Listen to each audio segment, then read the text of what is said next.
नाम संख्या 31 आर्य कुमार अनुभव।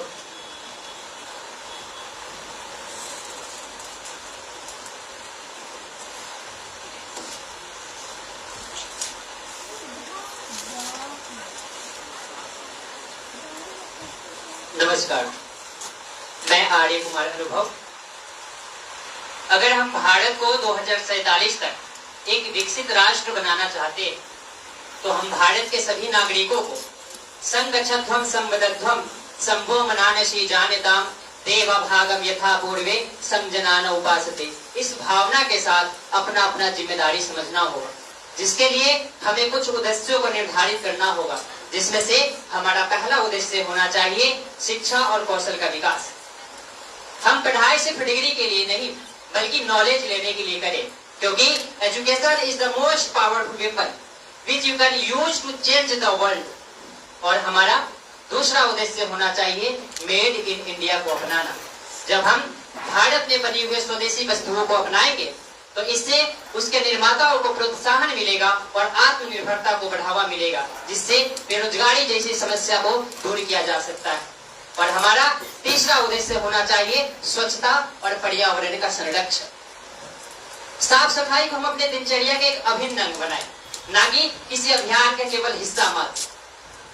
हम अपने प्रत्येक जन्म दिवस और सालगिरह जैसे अवसरों पर यह प्रण ले कि कम से कम एक पौधा अवश्य लगाए, ताकि हमारा भारत क्लीन और ग्रीन हो सके।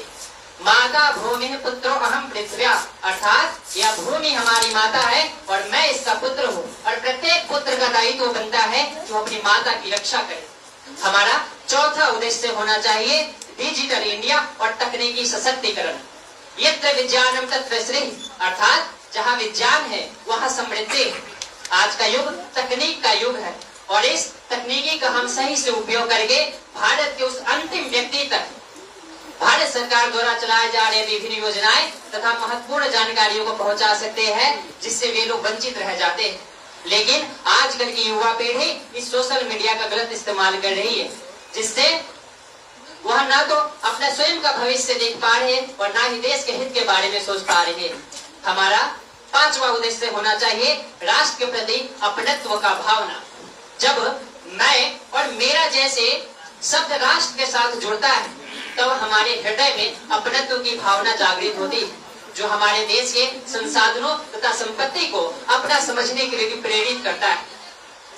हमें बड़ी बड़ी बातें नहीं, छोटे छोटे प्रयास करने होंगे, क्योंकि कोई सोया हुआ शेर अगर यह सोचे कि मैं सोया रहूं और हमारे समक्ष हमारा शिकार स्वयं चलकर आ जाए तो यह असंभव सा प्रतीत होता है। क्योंकि उद्यमे नहीं सिद्धन्ते कार्याणि मनोरथै नहीं सुप्तस्य सिंहस्य प्रविशन्ति मुखे मृगा। This sloka perfectly aligns with the idea that hard work and action are the keys to making India a developed nation.